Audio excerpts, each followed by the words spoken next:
서울숲에 오신 여러분들을 진심으로 환영합니다. 저는 임영규 목사입니다. 나의 하나님이라는 제목으로 함께 말씀 나누도록 하겠습니다.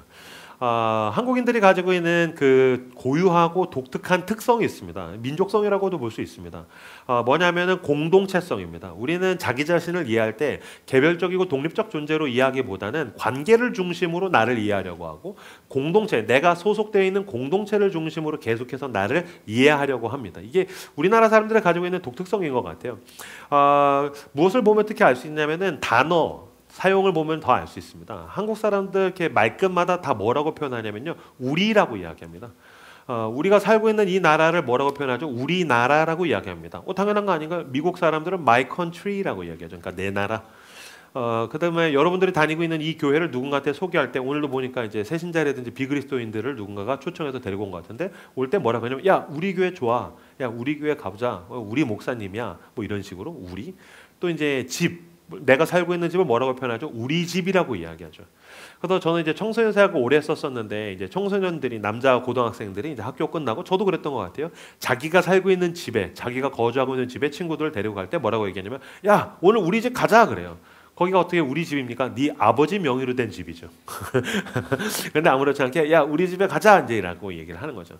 그럼 다 우리라고 표현을 하느냐? 그렇지 않다라는 것을 제가 알게 됐습니다. 뭐냐면은, 나랑 관계가 별로 없으면 우리라고 이야기하고요, 나랑 밀접하게 관계가 있으면은 나의 것이라고 얘기합니다. 내 것. 그래서 왜 아까 제가 고딩들 예를 들었으니까, 야, 우리 집 가자. 그래서 교복 입고 가죠. 그럼 우리 집에 가면은 방이 있죠. 그 방은 이제 저 같은 경우는 남동생이랑 저랑 형제였기 때문에 아버지가 우리 형제를 사이좋게 쓰라고 공유하라고 준 방이 있단 말이죠. 그럼 여기 우리 방이지 않습니까? 누가 우리 방이라고 얘기합니까? 여기가 내 방이야. 내 방이야 라고 얘기하죠. 그 방을 열면 컴퓨터가 있죠. 그럼 그 컴퓨터는 아버지가 형제가 함께 공유하라고 준 컴퓨터죠. 근데 이거 뭐라고 그러죠? 내 컴퓨터야. 근데 내 방에, 내 컴퓨터에 지금 내 동생이 먼저 선점해서 쓰고 있죠. 그러면 동생아, 아버지께서 공유하라고 주신 방에서 공유하라고 쓴 컴퓨터를 너가 먼저 선점하고 있구나 라고 이야기하지 않죠. 내 컴퓨터에서 꺼져. 이렇게 얘기하는 거죠. 뭐 나만 쓰레기야? 다 그랬잖아요. 그죠? 내 거. 그럼 이제 뭐 여기 여성들도 보면은 뭐 자기가 좋아하는 뭐 화장품이나 이런 것들 다 내 거. 누가 선물을 이렇게, 엄마가 선물을 언니랑 여동생 같이 쓰라고 줘도, 지금 이제 딸을 둘을 키우지만 공유하라고 줘도 내 거야, 내 옷이야, 내 화장품이야, 내 거야, 내 포토카드야. 요새 그놈의 포토카드 내 거야. 이제 다 내 거죠. 또 보면은 이제 저는 여전히 이해가 안 되는데, 여성들이 친밀하게 지내면 둘 또는 셋이서 거의 한 몸처럼 다니는 친구들이 있어요. 이제 3명이면 삼위일체. 어느 정도냐면, 난 지금도 미스테리요. 화장실을 같이 갑니다. 왜 화장실을 같이 가는 거죠? 도대체 그 작은 공간에 왜 셋이 들어가는 거며? 그러면 그 어쨌든 배설의 냄새가 날 텐데 그걸 공유하는 것인가? 나는 당초에 이해할 수가 없는데, 어쨌든 삼위일체는 같이 다니는 거죠. 그런데 이 삼위일체에 언제 균열이 옵니까? 이 셋 중에 한 명에게 남자친구가 생길 때. 왜냐면 남자친구는 공유할 수 없기 때문이죠. 자, 인사해. 오늘부터 우리의 남자친구야. 공유하자. 뭐 그러지 않잖아요. 어머, 우리 남자친구니? 무슨 소리야. 내 남자친구. 그죠? 남자친구는 내 남자친구죠. 그래서 진짜 나에게 가치 있는 거는 내 것이고, 나랑 별로 상관이 없는 건 우리 것입니다. 제가 여기까지 생각을 하고 나니까, 그렇구나. 처음에 연애할 때는 뭐로 출발해요? 내 남자친구, 내 남자친구. 그러다가 이제 결혼하고 나면 우리 남편이 되더라고요.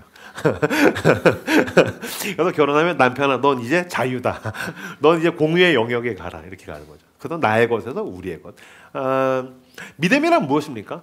우리, 공적인 영역에 있는 하나님이 사적인 소유로 전환되는 것입니다.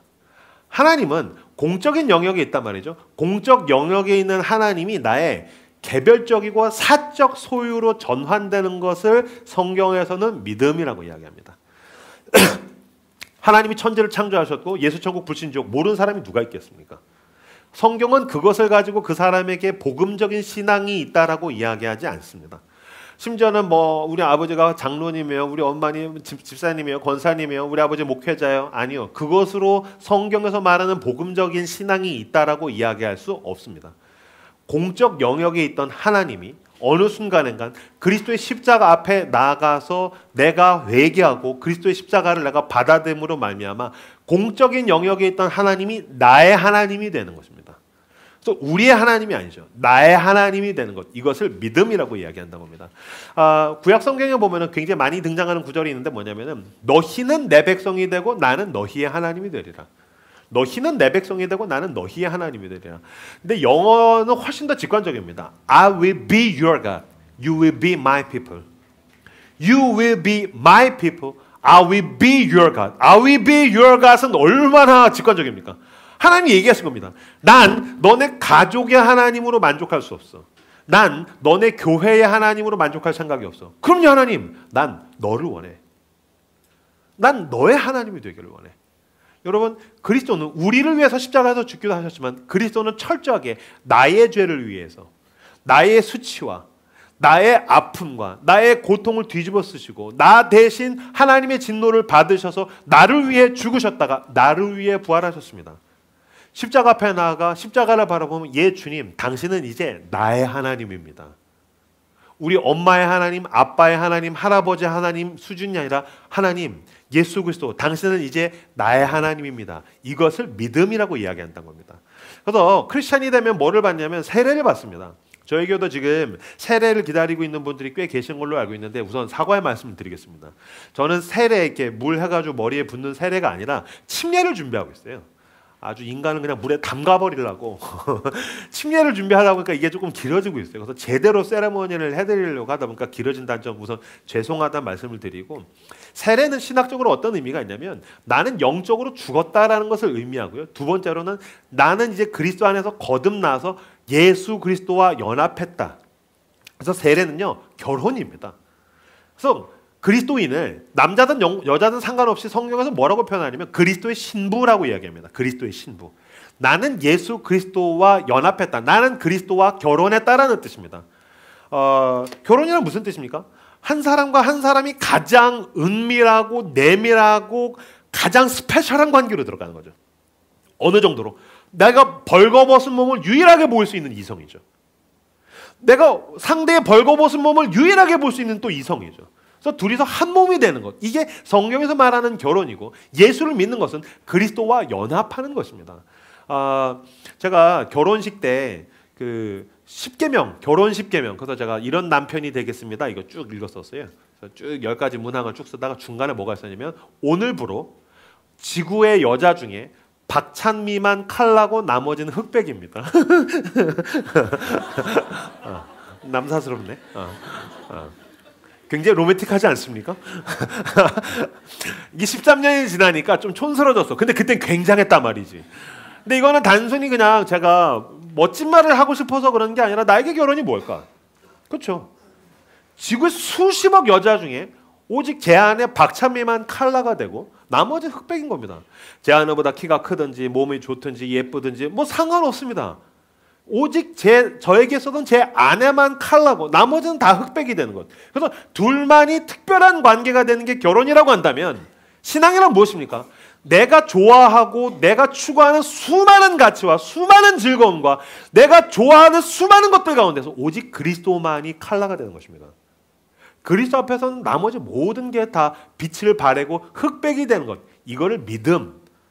복음에서 말하는 믿음은 오직 예수 그리스도만이 나에게 칼라가 되고 나머지는 흑백이 되어버리는 것. 이것을 신앙이라고 이야기한다는 것입니다. 그러므로 신앙의 유무는 당신이 신 존재를 인정하느냐? 신이 있겠지.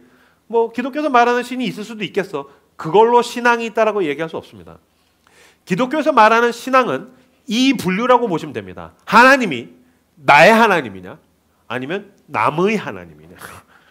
그러니까 뭐 그건 배우자일 수도 있고 연인일 수도 있고 우리 집안일 수도 있고 우리 교회일 수도 있지만 하나님이 나의 하나님이냐 아니면 남의 하나님이냐 이것으로 신앙의 유무를 따질 수 있고 오늘 여러 가지 성경 본문들 통해서 나의 하나님을 가진 사람과 남의 하나님을 가진 사람이 어떻게 대비가 되는가를 여러 가지로 우선 살펴보려고 합니다. 자, 첫 번째 창세기 28장 10절 말씀 야곱을 통해서 한번 살펴보도록 하죠. 같이 화면을 보고 읽겠습니다. 시작. 지난주에도 야곱에 대해서 살폈는데 제가 사랑하는 친구 중에 이제 시광교회를 개척한 이종규 목사님이 있는데 저희 교회도 왔었었죠. 지난 사경회 때 그 목사님의 야곱 시리즈 설교를 듣다가 너무너무 감명을 받아서 이걸 좀 더 언급을 하고 싶더라고요. 자, 야곱은 쌍둥이로 태어났습니다. 믿음의 조상의 계보에 있죠. 할아버지는 아브라함, 믿음의 조상 아브라함은 아브라함, 그 아들은 이삭, 하나님께 번제로 바쳐줬던 완전 순종, 전적인 순종의 인물 이삭, 그 다음이 야곱입니다. 근데 야곱은 쌍둥이입니다. 이란성 쌍둥이입니다. 첫째는 에서고요, 둘째가 야곱입니다.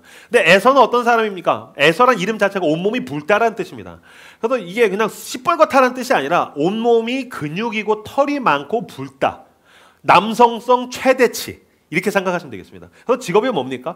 직업이 사냥꾼입니다. 아, 그냥 사냥을 했나 보다라고 생각하시면 안 되죠. 당시에는 유목민족이었기 때문에 노마드, 양이나 염소가 전 재산이 되었을 때 사냥꾼, 나가면은 짐승을 잡아온다는 건 무슨 뜻일까요? 그 사람은 엘리트입니다. 그러니까 양이랑 염소 한 마리가 너무너무 소중한데 나갔다 하면 양이랑 염소를 잡아요. 짐승을 잡아요. 고기를 잡아요. 이 사람은 그 동네의 슈퍼 엘리트입니다. 그래서 에서는 그 마을에서 모든 남자들에게 선망의 대상입니다. 왜 그런 사람도 있지 않습니까? 남자들 사이에서 와, 저 형 쩐다. 저 형 장난 아니다. 그다음에 이제 자매들 사이에서는 와, 저 오빠랑 진짜 한번 연애 한번 해보고 싶다. 그러니까 모든 마을에서 추앙받는 남자가 에서인데 불행하게도 우리 형이 에서예요. 동생 야곱은 어떤 사람이죠? 온몸이 매끈하고 털이 없더라. 지금 이제 온몸이 매끈하고 털이 없으면 뭐 꽃미남인가 보다 그러는데 당시에 야곱은 천막에서 죽 쓰고 있단 말이죠. 제가 지난주에도 말씀드렸지만 지금이야 뭐 부엌에서 남자들이 요리하면 아유 우리 아들 뭐 백종원이 될라나 보네 그런 시대지만 저는 46인데 저 10대 때만 해도 부엌에 들어가면 어머니가 남자 자식이 왜 부엌에 들어가냐 그런 시대였단 말이죠. 벌써 30년 전만 해도. 근데 3000년 전이면 여러분 남자가 부엌에 와 있다는 건 무슨 뜻입니까? 얘는 사람 노릇을 못하는 겁니다. 얘는 남자 구실을 못하는 애. 근데 불행하게도 우리 형은 가장 남자다운 애서 얼마나 힘들겠습니까? 아마 여러분 가운데도 그런 사람 있죠. 나는 그냥 버젓하게 내가 열심히 나름 최선을 다해서 살고 있는데 불행하게도 우리 형은 뭐 의대, 우리 형은 법대, 우리 형은 뭐 우리 동네에서 제일 잘 나가고 뭐 우리 언니는 우리 동네에서 제일 예쁘고 그러니까 너무 화가 나는 거죠. 또 드라마에도 있지만 여러분 실존합니다. 막 형 첫째 형은 의대, 둘째는 법대, 그럼 셋째는 오토바이 타는 겁니다. 으아, 씨, 내가 뭘 잘못했냐고 이제 분노를 가지고서 어쩔 줄 몰라서 방황을 하는 거죠. 그러니까 이런 인생이 이제 야곱이라고 생각을 하시면 되겠습니다. 얼마나 힘들었겠습니까? 그렇기 때문에 야곱에게 있는 가장 큰 욕망은 무엇입니까? 왜 나는 야곱인가? 난 에서가 되고 싶다. 나는 야곱이기 때문에 불행해. 내가 에서가 아니라서 불행해. 지금 자기에게 있는 그 불행의 원인이 자기의 상황과 조건이라고 생각해요. 그러니까 이게 바뀌면 내가 행복할 수 있을 거라고 생각해요. 내가 에서로 살면 행복할 수 있을 거라고 생각해요. 아니요, 그렇지 않아요. 야곱 시리즈를 잘 읽어보세요. 상황과 조건이 바뀐다고 행복해지는 게 아니라 내가 바뀌어야 행복해지는 거예요. 사람들은 환경이 문제라고 생각해요. 상황이 문제라고 생각해요. 아니요. 성경은 집요하게 내가 문제라고 이야기해요. 저희 교회는 지방에서 상경한 청년들이 굉장히 많아요. 지방 곳곳에서 와서 서울에 정착해서 교회를 찾다가 온 청년들이 저희 교회는 굉장히 많죠. 근데 제가 요새 여름 집회 수련회 기간이라 가지고 지방에 이제 집회 투어를 쭉 다니고 있어요. 막 온갖 광역시와 도시들 쭉 지방들을 쭉 다니는데 제가 지방에 집회를 다니다 보니까 알게 된 게 있어요. 뭐냐면요. 지방에 있는 청년들은 묘한 열패감이나 자괴감이 있다는 사실 제가 알았어요. 무슨 말이냐면요. 여러분 부산 그러면 대한민국 제2의 도시 아닙니까? 어마어마합니다. 부산 그 해운대 센텀 같은 데 가면 진짜 굉장합니다. 근데 쭉 대화를 하지 않습니까? 그러면 은밀한 가운데 뭐가 있냐면은 부산 청년인데도 똑똑하고 약삭 빠르고 발 빠른 놈들은 다 서울 같고 나는 왠지 부산에 그냥 남겨진 것 같다라는 느낌. 대전, 대구 내 친구들 중에서 똑똑하고 공부 잘하고 빠른 놈들은 잘 먹고 잘 사는 놈들은 다 서울 이사 간 것 같고 왠지 나만 대전, 대구 이 지방에 남아있는 것 같다라는 느낌들을 알게 모르게 깊이 갖고 있더라고요. 그래서 제가 요새 집회 투어 다니면서 무슨 얘기 해주냐면 그렇지 않다고. 그러면 지방에서 서울로 상경하면 얘네는 상황이 바뀌니까 행복할 것 같냐고. 그렇지 않다고. 지방에서 상경하면은 지 월급으로 원룸에 월세를 내야 되는 청년과 태어날 때부터 서울에 집이 있는 청년이 있다고. 그러면 태어날 때부터 서울에 집이 있는 청년은 행복하냐? 아니라고. 강북에 있느냐 강남에 있느냐가 다르죠. 그죠? 그러면 강남에 집이 있으면 행복합니까? 아니죠. 방학 때 해외에 한 달 동안 여행을 갈 수 있느냐 그렇지 않느냐가 다르죠. 그럼 여행을 가면 행복합니까? 아니죠. 이민을 갈 수 있을 정도의 경제적 자유가 있느냐? 마음대로 갈 수 있느냐? 아니면 그냥 먹고 살려니 서울에서 일해야 되느냐가 또 다르죠. 그러니까 우리는 조건과 상황이 바뀌어야 내가 만족하고 조건과 상황이 바뀌어야지 내가 행복할 수 있다고 생각하는 거죠. 아니요. 여러분, 환경이 아무리 바뀌어도 내가 바뀌지 않는 한 당신은 만족할 수 없어요. 상황이 아무리 바뀌어도 조건이 바뀌어도 내가 바뀌지 않는 한 당신이 원하던 만족, 내 영혼의 평안함, 행복은 절대로 누릴 수 없다라는 것입니다. 내가 바뀌려면 어떻게 됩니까? 내가 바뀌려면 나의 부족함을 인정해야 됩니다. 내가 모자르다, 내가 미흡하다, 내가 야곱이다, 아 그렇구나, 내가 부족하구나, 내가 좀 모자라구나 라는 걸 인정해야 됩니다. 제가 여러분이 바뀌려면 당신의 부족함, 자신의 연약함을 인정해야 됩니다. 그러면 예 맞습니다 목사님, 저는 충분히 인정하고 있어요. 전 진짜 못났거든요. 전 진짜 부족하거든요. 아니요, 저는 거의 쓰레기 같은 인간이에요. 막 이렇게 얘기할 때가 있거든요. 아니요. 나의 부족함을 인정하는 거랑 자기 혐오는 조금 다릅니다. 진짜 자기의 부족함을 인정하는 사람 있죠? 그 사람은 자기를 혐오하지 않습니다. 오히려 사람들은 야 너 이거 못하지? 너 이거 못났지? 인정합니다. 그치, 나 그거 좀 못하는 것 같아. 근데 너 이거 못하지? 너 이렇지? 너 못났지? 너 부족하지? 그랬을 때 못 견딘 사람 있죠? 은근히 자기 혐오가 있는 것입니다. 그래서 여러분, 자기의 부족함을 인정하는 것과 자기를 혐오하는 건 달라요. 특히 자기를 혐오하는 사람은 왜 그럴까요? 자기의 못남을 받아들이지를 못하니까 혐오하는 겁니다. 그러니까 나의 못남을 끌어안아요. 그럴 수도 있어. 사람이 다 그렇지. 괜찮아. 자기 자신과 화해하면 자기를 혐오하지 않습니다. 자기 자신을 이해하고 긍휼히 여기고 불쌍히 여겨주면 자기를 혐오하지 않습니다. 근데 오히려 자기 자신을 받아들이지를 못하니까 혐오하는 거예요. 근데 그런 사람도 또 어떻게 하는지 아십니까? 남들에게도 잔인합니다. 그래서 자기 주변에 있는 누군가의 그 잘못을 못 넘어가는 사람이죠. 어떻게 그럴 수가 있어? 이런 말 많이 하는 사람, 자기 혐오가 있는 사람입니다. 그러니까 그 사람은 자기 자신한테도 관대하지 못하고 타인에게도 관대하지 못합니다. 그래서 여러분, 인생에서 굉장히 중요한 워딩 중에 하나가 뭔지 아십니까? 그럴 수도 있어라는 말입니다. 그럴 수도 있어. 따라서 해주세요. 그럴 수도 있어. 여러분, 그럴 수도 있어요. 괜찮아요. 저는 예전에는 저에 대한 자기 혐오가 있었기 때문에 제가 뭘 못하는 걸 보이는 걸 진짜로 막 견디지를 못했어요. 그래서 혼자 숨어서 칼을 갈아가지고 거의 완성형에 가까워야지 뭔가를 내세울 수 있는 사람. 또 내 부족함이 드러나면 막 밤잠을 이루지를 못하고 막 밤새 막 나를 갈고 닦는 사람, 막 극한까지 밀어붙이는 사람. 근데 저는 예수 그리스도를 믿고 그리스도와 동행하는 가운데에 많이 부드러워졌어요. 저는 예수님이 너무 좋아요. 저는 하나님이 너무 좋아요. 왜냐하면 하나님을 사랑하는 만큼 나를 사랑할 수 있어요. 하나님을 알아가는 만큼 나를 알아갈 수 있어요. 내가 잘해서 하나님이 나를 사랑하는 게 아니라 우리가 아직 죄인 되었을 때 그리스도께서 우리를 위하여 죽으심으로 우리에 대한 하나님의 사랑을 확증하셨느니라. 하나님이 나를 사랑하는 건 내가 잘나서 완벽해서 사랑하는 게 아니야. 내가 가장 죄인이었을 때도 하나님은 나를 사랑하셔. 이걸 알 때 이 복음은 나에 대해서 관대할 수 있게 합니다. 형제야, 그럴 수도 있어. 그래서 제가 막 설교하다가 보면 못할 때가 있지 않습니까? 물론 이제 남의 교회에서 집회하면 제일 잘한 거 가지고 와서 하니까 잘하죠. 근데 매주 우리 교회에서 하는 설교 어떻게 매주 잘하겠습니까? 물론 저는 늘 잘하죠. 하지만 어떻게 늘 잘합니까? 못할 때가 있죠. 그럼 옛날에 그 설교 못하면 막 죽고 싶어하고 어쩔 줄 몰랐는데 요새는 설교 못하면 괜찮아. 그럴 수도 있어. 교인들이 강팍해. 저 자고 있는 인간이 영혼이 썩은 인간이야. 지옥 갈 거야. 농담이에요. 농담입니다. 농담을 하다 보니까 막 진심이 나오고 있네요. 그래서 어쨌든 괜찮아. 긍휼히 여기면 돼. 그럴 수도 있어. 그래, 그 교인도 피곤해서 그런 거야. 그럴 수도 있어. 이런 식으로 넘어갈 수 있는 것. 여러분, 복음은 우리를 유연하게 만든다는 사실. 죄인인 나 스스로 끌어안고 용납하게 해주고 내 주변에 있는 죄인들을 끌어안고 용납하게 해주는 힘이 복음에 있다는 것입니다. 근데 내가 야곱이야. 난 부족해. 난 형편없어. 나는 연약해. 이거를 받아들이지 못하면 내 실존은 막 시궁창 같고 거지 같은데 욕망은 애서죠. 그러니까 이 간격에서 오는 스트레스를 견디지를 못하는 거죠. 그래서 결국에 그 끝이 어디 있겠습니까? 공황장애입니다.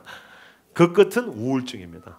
그러니까 여러분, 하실 수 있다면 여러분의 시간과 돈과 에너지를 들여서 당신의 영혼의 힘을 키우셔야 됩니다.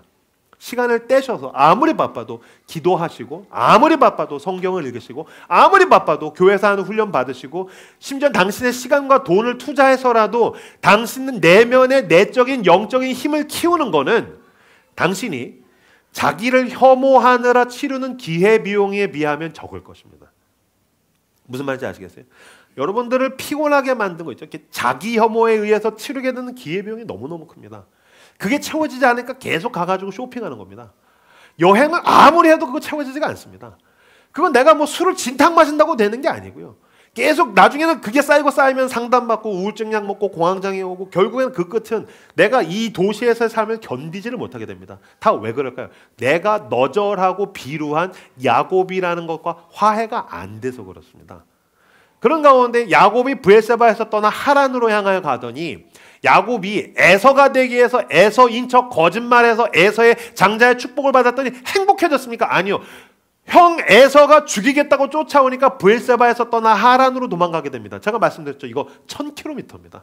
직선거리 800km, 길이 1000km입니다. 무슨 뜻입니까? 내가 내 스스로 내 삶을 엉망진창으로 만들어버린 겁니다. 여러분, 제가 이거 되게 강조하셨습니까? 결국에 나를 힘들게 만드는 건 나 자신입니다. 결국엔 내 삶을 엉망진창으로 만드는 건 나 자신입니다. 아니, 내 주변을, 내가 사랑하는 사람과 내 주변을 엉망진창으로 만드는 건 나 자신입니다. 그래서 야곱이 자기 욕망 때문에 그 주변을 쑥대밭으로 만들고 엉망진창으로 만들어버린 다음에 도망자의 삶을 살게 되더라는 거예요. 그 다음 구절 창세기 28장 11절 띄워주시죠. 같이 읽겠습니다. 읽겠습니다. 시작.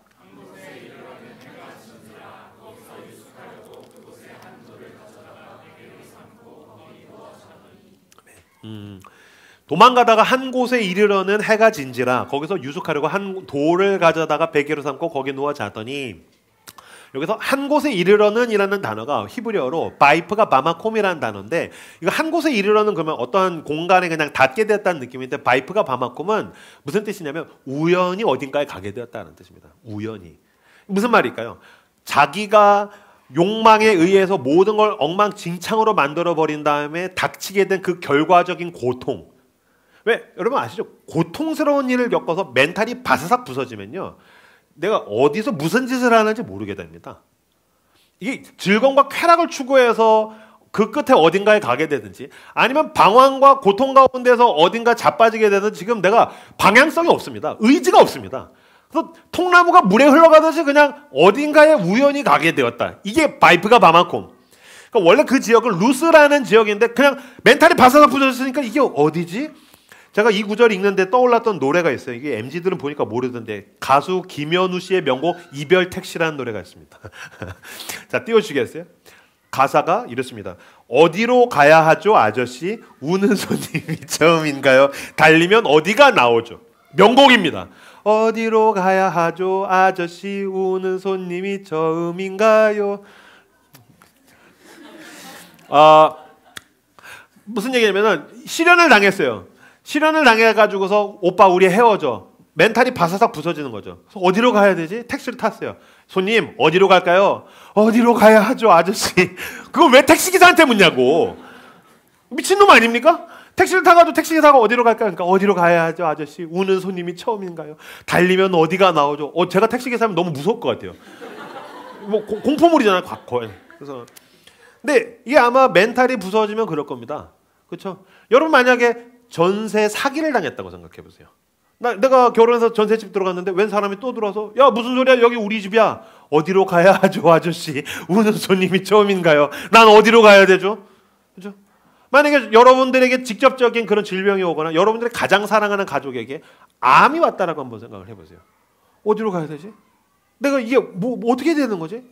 여러분들 경제적으로 만약에 여러분들 통장 잔고가 보이스피싱을 당해서 그냥 제로가 됐다고 한번 생각을 해보세요. 아니면 여러분들 뭔가 투자를 했는데 큰 손실이 왔다고 생각을 해보세요. 여러분들이 사업을 했는데 여러분 스스로 여러분의 사업장을 문을 닫아야 된다고 생각해보세요. 너무너무 사랑해서 결혼 준비하다가 파혼을 선고당했다고 생각해보세요. 멘탈이 나가는 거예요. 그 고통 앞에서 누가 난 괜찮아라고 이야기할 수 있는 사람이 누가 있겠습니까? 그가 지쳐서 술집을 가든 그가 지쳐서 친구네 집에 가든 친구들과 카페에 모이든 야 뭐라고 얘기 좀 해봐. 얘기를 하는데 내가 지금 정신이 없다고요. 멘탈이 다 부서져 있다고요. 어딘가 지금 흘러가서 바이프가 바마콤 야곱이 어디로 갔습니까? 돌베개를 베고 잤다는 거는 자, 뭐 돌침대 39,900원 그게 아니고 그냥 기댈 게 없어서 그냥 돌에 이렇게 기댔다는 거예요. 그냥 자빠져 자는 거예요. 완전히 철저하게 낙심해서 돌 따위에 기대서 돌베개를 베었던 건 기댈 수 있는 게 아무것도 없더라. 그에게 위로가 되는 게 아무것도 없더라. 근데 여러분, 야곱은 어떤 사람이죠? 할아버지가 믿음의 조상 아브라함이라고요. 아버지가 어떤 사람이죠? 순종의 사람 이삭이라고요.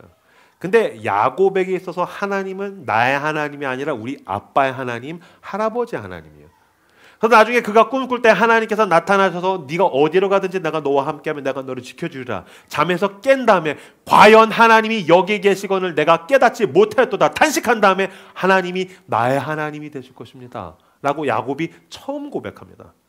다시 돌아가면은 절망 가운데에서 나의 하나님이 아니고 우리 아빠의 하나님, 우리 가족의 하나님, 다른 누군가의 하나님에게 얹혀서 신앙생활을 했었을 때 고통 가운데 아무런 위로가 되지 않더라라는 것입니다.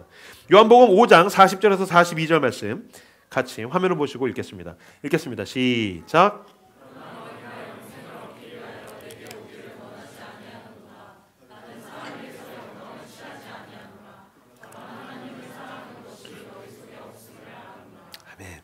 예수님께서 이야기하십니다. 너희가 영생을 얻기 위하여 내게 오기를 원하지 아니하는도다.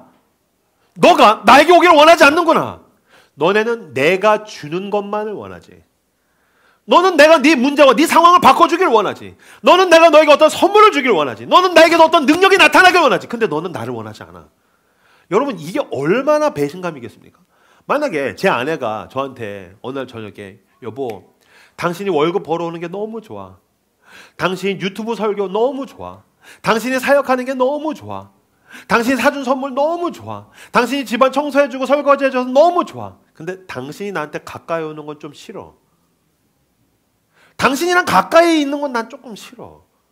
그럼 이게 사랑 고백입니까? 배신감이죠. 여러분, 마찬가지로 그리스도께서 당신에게 뭐라고 얘기하시겠습니까? 너는 내가 너에게 선물 베풀어 준 걸 좋아하지.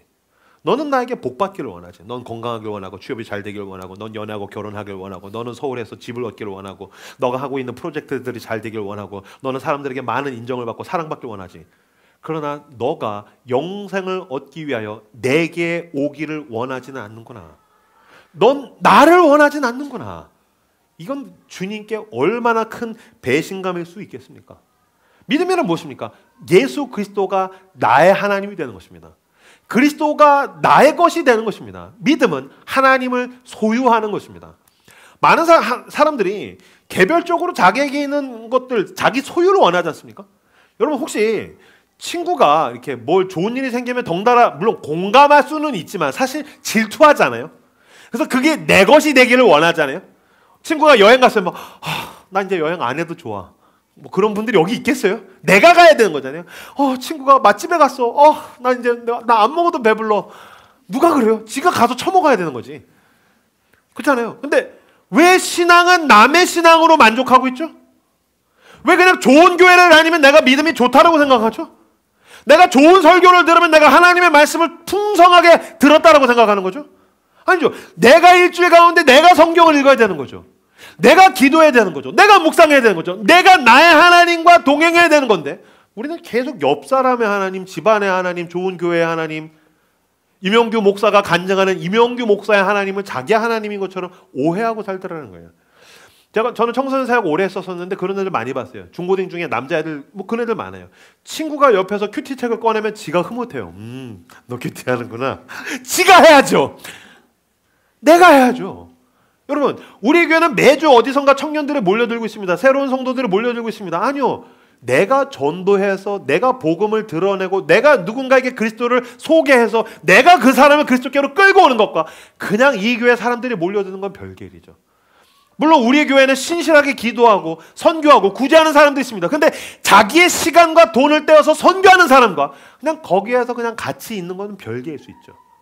여러분들이 이 자본주의 사회에서 내 손에 좋은 게 주어지기를 원한다면 그 좋은 것이 주어지기 원하는 것 중에 내 거 중에 최고 예수 그리스도. 죄송합니다. 오늘 자꾸 이렇게 노래 부르지. 그러나 여러분, 믿음은 그리스도가 내 것이 되는 것입니다. 특히 하나님이 나의 하나님이 될 때, 그리스도가 나의 주가 되실 때에 그가 내가 고통 가운데 가장 큰 위로와 힘이 되지만, 남의 하나님은 내가 고통 가운데 있을 때 아무런 위로가 되지 않습니다. 본문 하나 더 살펴볼까요? 다니엘서 6장 19절에서 20절 말씀 같이 화면 보시고, 앞에 화면 보시고 읽겠습니다. 시작.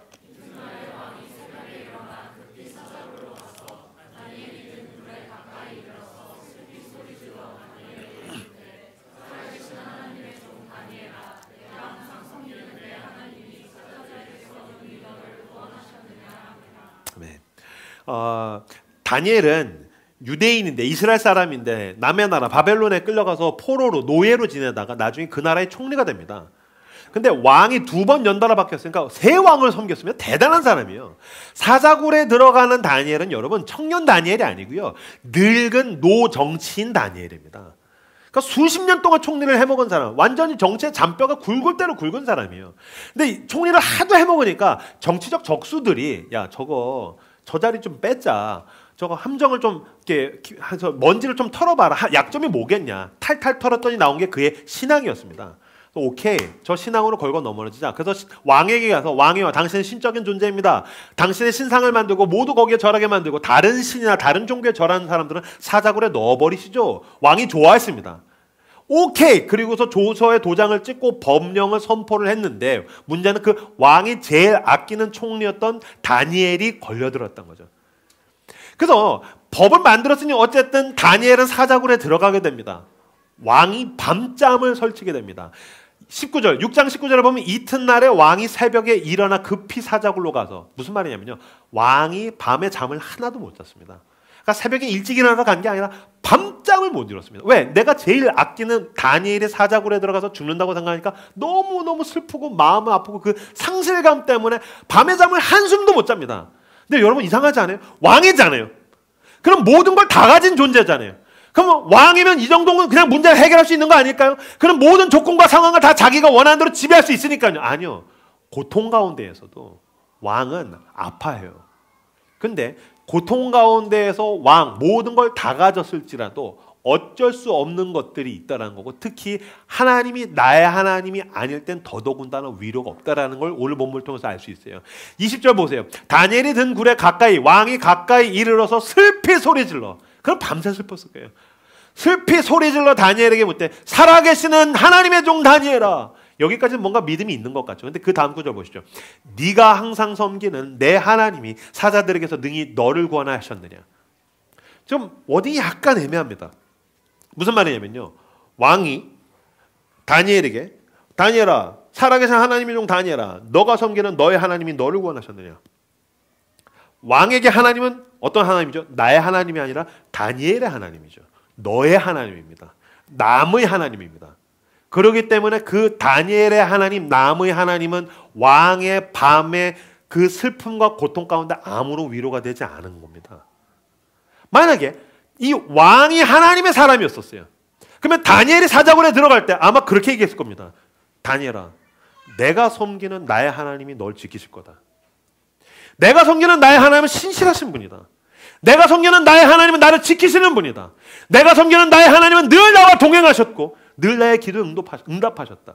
다니엘아, 난 기도할 거다. 그리고 그 하나님이 너를 지키실 것이다. 담대하게 가라. 그러나 그 왕에게 있어 하나님은 남의 하나님입니다. 그러니까 밤새 슬퍼하고서 슬피 소리질러, 다니엘아, 너가 섬기는 너의 하나님이 너를 지키셨느냐? 예, 하나님께서 나를 지키셨습니다. 다행이구나.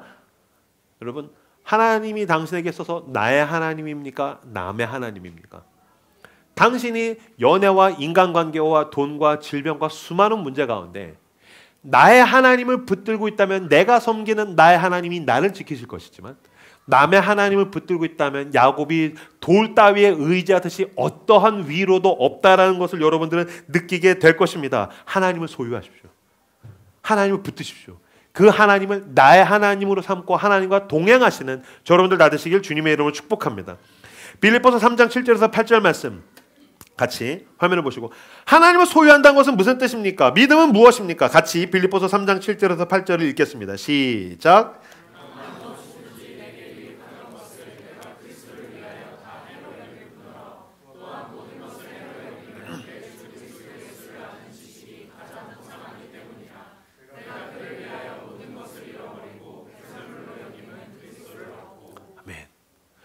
여러분, 남의 하나님은 고통 가운데 아무런 도움이 되지 않습니다. 그렇다면 여러분, 이제는 종교적인 집안, 종교적인 문화의 자리에서 일어나 나의 하나님을 향해 나아가야 됩니다. 믿음이란 무엇입니까? 그러나 무엇이든지 내게 유익하던 것을 내가 그리스도를 위하여 다 해로 여길 뿐더러 또한 모든 것을 해로 여김은 내 주 그리스도 예수를 아는 지식이 가장 고상하기 때문이라. 내가 그를 위하여, 예수를 위하여 모든 것을 잃어버리고 배설물로 여김은 그리스도를 얻고, 믿음이 뭐래요? 그리스도를 얻고. 영어 버전에 보니까 I could gain Christ. gain Christ. 믿음은 예수 그리스도를 소유하는 것입니다. 여러분들은 아마 애착이 있는 게 있을 겁니다.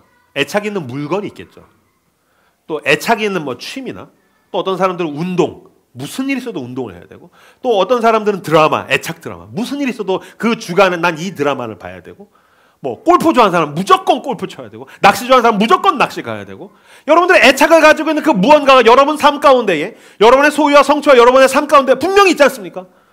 그 가운데 당신은 예수를 얼마나 소중하게 여기고 있습니까?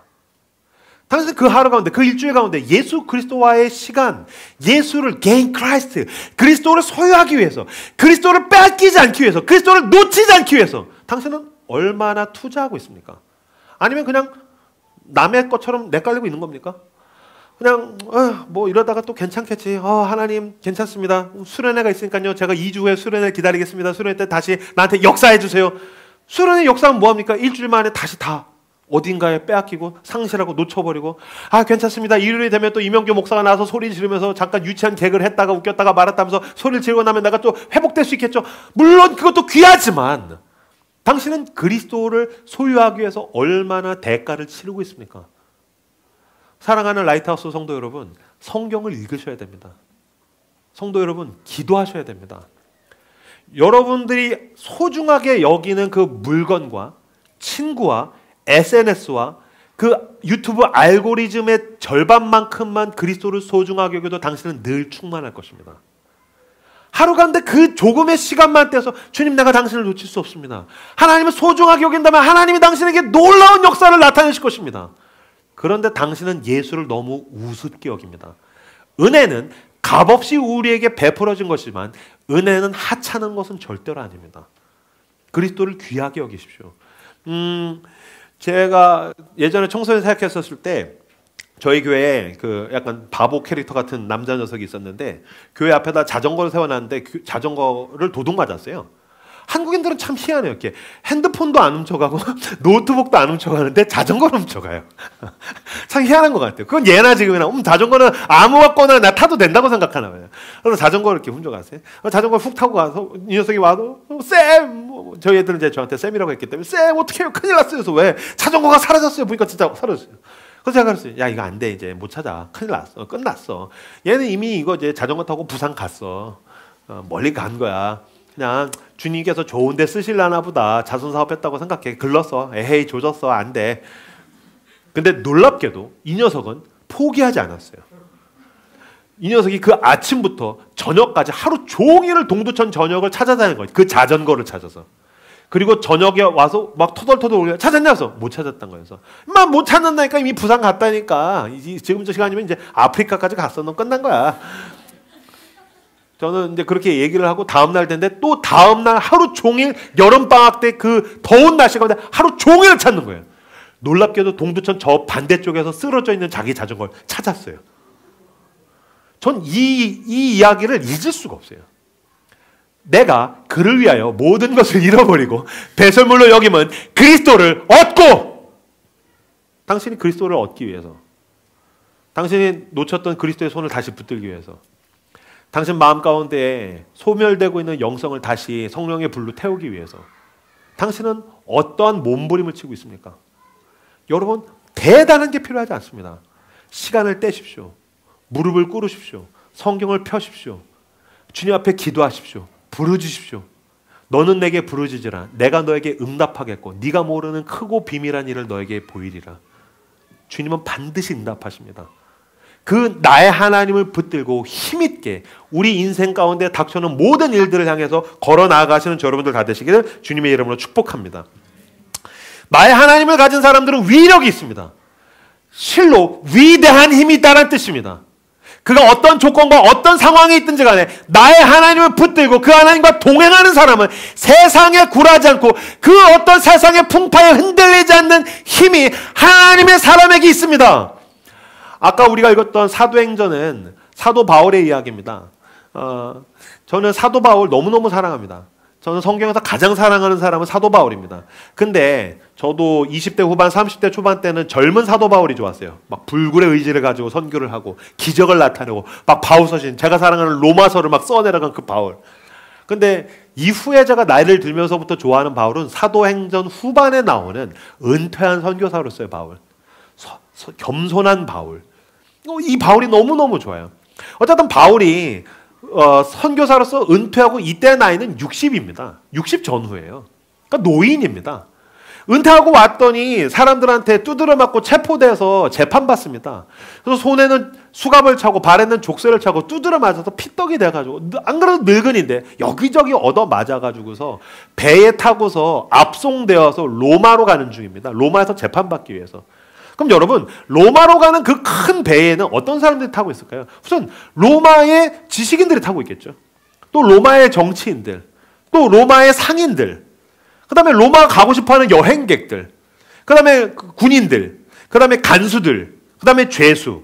무슨 말이냐면요, 되게 유명하고 잘난 사람들은 그 배에 되게 많고요. 지금 바울은 그 배에 죄수로 가장 아래 칸의 감옥에 갇혀 있는 상태입니다. 그러니까 그 배에서 가장 비천한 신분을 가진 사람이 바울입니다. 근데 지금 그 배에 뭐가 왔습니까? 유라굴로 광풍이 왔습니다. 태풍이, 폭풍에 몰아치니까 막 사람들이 짐을 버리기 시작합니다. 게다가 여러분, 지중해의 태풍은 이렇게 막 지랄 맞은 거로 유명합니다.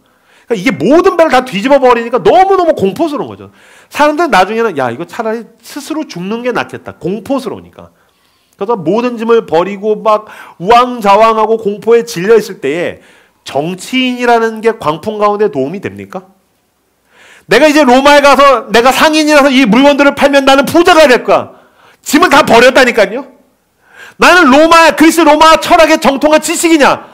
풍랑 가운데 아무런 도움이 되지 않습니다. 야곱이 돌베개를 매듯이 그들의 자기가 가지고 있는 게 아무런 위안이 되지 않아요. 그런 가운데 바울이 요청을 합니다. 이보시오, 간수 양반, 사람들을 모아주시오. 무슨 소리야? 꺼져. 가만히 얌전히 앉아있어. 지금 밖에 풍랑 때문에 난리가 났어. 아니, 그러니까 선장님한테 얘기해서 내가 하나님께서 어제 나한테 하신 말씀이 있어서 제발 사람들에게 이야기를 하기를 원해서 그래요. 사람들을 좀 모아주시오. 간수가 선장에게 이야기했겠죠. 선장의 사람들을 쭉 모았을 겁니다. 그럼 거기에 로마의 정치인, 상인, 지식인, 군인들, 수많은 사람들이 몰려서 도대체 무슨 말을 하려고 하나. 근데 선장이 한 사람, 야, 불러. 그때 저쪽에서 간수가 한 죄수를, 족쇄 채워져 있고 수갑 차고 있는, 온몸을 두드려 맞아 있는 시커먼 죄수 하나가 이제 나오는 거죠. 그리고서 뭐라고 이야기합니까? 22절 말씀을 같이 읽겠습니다. 22절 읽겠습니다. 시작.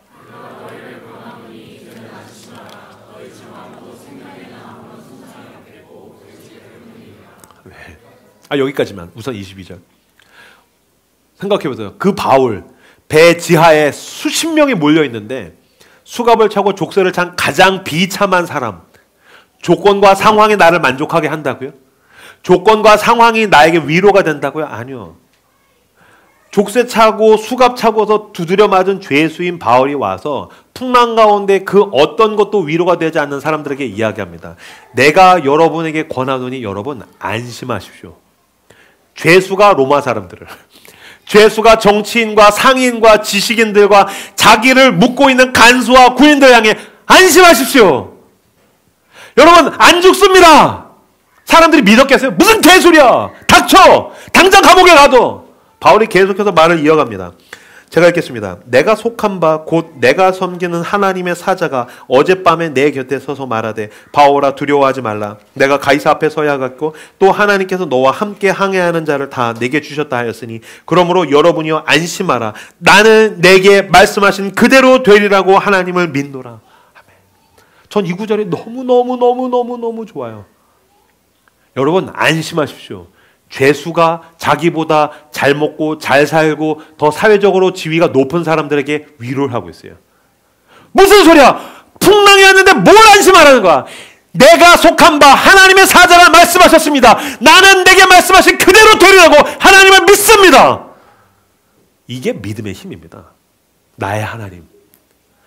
풍랑 가운데에 어떤 것도 위로가 되지 않습니다. 내가 가진 그 어떤 게 아니요. 내가 내 죄로 인해서 모든 걸 다 엉망진창으로 만들어가지고 돌 따위에 기대고 있는 야곱과 같은 삶을 살고 있다면 여러분 이 시간 하나님의 말씀을 귀 기울이십시오. 하나님과 동행하는 사람의 힘. 내가 속한 바 나의 섬기는 나의 하나님께서 나의 기도를 들으십니다. 그 하나님께서 말씀하신 그대로 되리라고 나는 믿노라. 저는 지금도 저희 교회에서 누군가가 위기 가운데 있다면 저는 늘 이 문장을 적용해서 보내줍니다. 카톡으로. 전 이 문장으로 대답합니다. 제가 목사로서 할 수 있는 게 많지 않습니다. 그러나 난 오늘부터 기도할 겁니다. 그러나 나는 믿습니다. 내가 섬기는 나의 하나님이 응답하십니다. 내가 섬기는 나의 하나님이 나에게 신실하셨듯 형제와 자매를 지키실 것입니다. 우리 집에 고통이 오면 난 언제든 내 아내에게 이야기할 것입니다. 난 우리 자녀들을 향해서 이야기할 것입니다. 여보, 난 오늘부터 기도할 거야. 금식할 거야. 하나님께 매달릴 거야. 나는 믿어. 내가 속한 바, 내가 섬기는 나의 하나님은 늘 나에게 응답하셨어. 지금까지 그러셨듯이 하나님은 또 나에게 신실하심을 드러낼 거야. 자녀들에게 난 이야기할 것입니다. 교인들에게 이야기할 것입니다. 하나님은 나의 하나님입니다. 당신에게 하나님은 어떤 분이십니까? 이명규 목사의 하나님을 착각하고 살아가고 있는 것은 아닙니까? 라이트하우스 서울숲이라는 힙한 교회의 하나님을 자기의 하나님이라고 오해하고 살고 있는 것은 아닙니까? 부모의 믿음이 좋아서 오해하고 살고 있는 것은 아닙니까? 그렇다면 이 시간 당신을 부르시는 하나님께로 나오십시오. 그리스도께로 나아가 내 삶을 내어드리고 하나님의 사람이 되십시오. 내 삶을 내어드리고 그리스도의 것이 되십시오. 반주해 주시겠습니까? 요한복음 6장 35절에서 39절 말씀 제가 읽겠습니다. 예수께서 이르시되 나는 생명의 떡이니 내게 오는 자는 결코 줄이지 아니할 터이요 나를 믿는 자는 영원히 목마르지 아니하리라. 그러나 내가 너희에게 이르기를 너희는 나를 보고도 믿지 아니하는도다 하였느니라. 아버지께서 내게 주시는 자는 다 내게로 올 것이요 내게 오는 자는 내가 결코 내쫓지 아니하리라. 내가 하늘에서 내려온 것은 내 뜻을 행하려 함이 아니요 나를 보내신 이의 뜻을 행하려 함이니라. 나를 보내신 이의 뜻은 내게 주신 자 중에 내가 하나도 잃어버리지 아니하고 마지막 날에 다시 살리는 이것이니라. 아멘. 요약하자면 그것입니다. 예수님이 말씀하십니다. 믿음은 하나님께서 나에게 주신 내 것이 되는 거란다. 너는 내 것이란다. 내가 너를 구속하려고, 너를 내 것으로 만들려고 모든 걸 다 버렸단다. 먼저 모든 걸 배설물같이 여기고 그분의 모든 영광을 다 버리신 분은 하나님의 아들 예수 그리스도입니다. 그가 나 같은 죄인을, 야곱에 불과한 나를 자기 혐오로 가득해서 나도 나를 사랑하지 못하고 인정하지 못해서 견디지 못하는데 그분이 버림받아 마땅한 나를 사랑하셔서 모든 값을 치르셔서 나를 사셨습니다. 나는 세상 끝날까지 너를 빼앗기지 않을 거다. 너는 내 것이다 라고 주님께서 지금 이 시간 말씀하십니다. 나는 내 스스로 삶을 망쳐버렸습니다. 난 내 스스로 삶을 엉망진창으로 만들었습니다. 걱정하지 마십시오. 모든 것 스스로 망쳐버린 당신을 위하여 하나님께서 당신의 삶을 망치사 십자가에서 죽으셨고 이제는 당신의 그 영원한 생명을 당신에게 내어주십니다. 주님께서 스스로 모든 것을 엉망진창으로 만든 당신에게 십자가 위에서 손을 내미십니다. 그리고 주님께서 말씀하십니다. 썩고 찢어진 너의 삶을 내게 다오. 영원한 것으로 너에게 주마. 너가 상상할 수 없는 가장 좋은 것으로, 새 것으로 너를 주마. 그리스도께로 나오십시오. 주께서 당신을 새롭게 하실 것입니다. 주께서 당신을 사랑하십니다. 주님께서 당신을 인도하십니다. 주님, 내게로 오셔서 나의 하나님이 되어 주시옵소서. 오늘 우리에게 주신 말씀 붙들과 함께 기도하며 하나님 앞에 나아가도록 하겠습니다. 기도합시다.